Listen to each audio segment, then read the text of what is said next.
नमस्कार दोस्तों, राजस्थान के कोटा में बन रहे भारतीय जनता पार्टी भाजपा के नए जिला कार्यालय को लेकर बड़ा विवाद खड़ा हो गया है। जिस जमीन पर पार्टी का नया कार्यालय तेजी से आकार ले रहा है, अब उसी जमीन के मालिकाना हक को लेकर रेलवे और कोटा विकास प्राधिकरण यानी कि केडीए आमने सामने आ गए हैं। रेलवे ने निर्माण को अवैध बताते हुए कानूनी कार्रवाई की बात कही है, जबकि राज्य सरकार का ये दावा है कि उपलब्ध रिकॉर्ड के अनुसार ये जमीन केडीए के स्वामित्व में है। विवाद की शुरुआत उस समय हुई जब पश्चिम मध्य रेलवे ने कोटा विकास प्राधिकरण को पत्र लिखकर कहा कि जिस भूमि पर भाजपा कार्यालय का जो निर्माण है किया जा रहा है, वह मूल रूप से रेलवे की है। रेलवे का दावा है कि वर्ष 2008 में तत्कालीन शहरी सुधार न्यास यूआईटी, जो अब केडीए है, को ये जमीन केवल सड़क निर्माण के उद्देश्य से 35 वर्ष की लीज पर दी गई थी। लीज की स्पष्ट शर्त थी कि इस भूमि पर किसी भी प्रकार की का व्यावसायिक या अन्य स्थायी निर्माण नहीं किया जाएगा। ऐसे में भाजपा कार्यालय का निर्माण लीज की शर्तों का उल्लंघन है और इसे अवैध माना जाना चाहिए। मामला सामने आने के बाद राजनीतिक हलकों में भी हलचल तेज हो गई है। जब नगरीय विकास एवं स्वायत्त शासन मंत्री झावर सिंह खर्रा ने इस विवाद पर सवाल पूछा गया, तो उन्होंने कहा कि उपलब्ध सरकारी रिकॉर्ड के अनुसार भाजपा कार्यालय के लिए चिन्हित भूमि केडीए की है। उन्होंने ये भी कहा कि रेलवे, राजस्व विभाग और केडीए के अधिकारियों की संयुक्त बैठक हो चुकी है और पुराने दस्तावेजों के आधार पर सीमांकन भी कराया गया है। मंत्री ने इसे असामान्य स्थिति बताते हुए कहा कि शायद ये पहला मामला है जिसमें रेलवे उस जमीन पर दावा कर रहा है जिसे वह पहले केडीए को हस्तांतरित कर चुका है।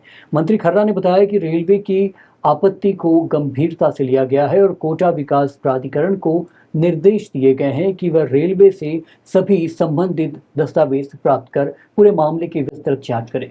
जांच रिपोर्ट और रिकॉर्ड के आधार पर ही आगे की प्रशासनिक कार्रवाई तय की जाएगी। गौरतलब है कि कुछ दिन पहले ही दोस्तों भाजपा प्रदेश अध्यक्ष मदन राठौड़ ने इस कार्यालय का शिलान्यास किया था और हाल ही में पंचायती राज एवं शिक्षा मंत्री मदन दिलावर भी निर्माण स्थल का निरीक्षण करने पहुंचे थे। लेकिन अब निर्माणाधीन कार्यालय राजनीतिक चर्चा से आगे बढ़कर कानूनी और प्रशासनिक विवाद का केंद्र बन गया है। अब सबसे बड़ा सवाल यही है दोस्तों कि आखिर इस जमीन का वास्तविक मालिक कौन है? क्या रेलवे का दावा सही साबित होता है या फिर सरकारी रिकॉर्ड के आधार पर केडीए का पक्ष मजबूत रहेगा? आने वाले दिनों में जांच और दस्तावेजों की पड़ताल इस पूरे विवाद की दिशा तय करेगी। अगर किसी राजनीतिक दल के कार्यालय की जमीन पर ही मालिकाना विवाद खड़ा हो जाए तो क्या इसकी निष्पक्ष जांच होनी चाहिए? अपनी राय कमेंट करके जरूर लिखें। बहुत बहुत शुक्रिया। देखिए, एक बार राजस्व विभाग, रेलवे विभाग और कोटा विकास प्राधिकरण की संयुक्त टीम द्वारा उसका सीमांकन किया जा चुका है। आज स्थानीय समाचार पत्र में फिर इस प्रकार का एक समाचार प्रकाशित हुआ था। उसके बाद मैंने कोटा विकास प्राधिकरण के अधिकारियों को निर्देशित किया है कि वो रेलवे के अधिकारियों को पत्र लिखकर उनका पास जो भी दस्तावेज हैं उनकी प्रति कोटा विकास प्राधिकरण को उपलब्ध करवाने के लिए लिख दे। उसके बाद रेलवे, राजस्व विभाग और कोटा विकास प्राधिकरण की संयुक्त टीम राजस्व विभाग के दस्तावेज, रेलवे के दस्तावेज और हमारी पुरानी यूआईटी कहें या कोटा विकास प्राधिकरण के, उसके दस्तावेजों के आधार पर पुनः उसकी पैमाइश करवाएं।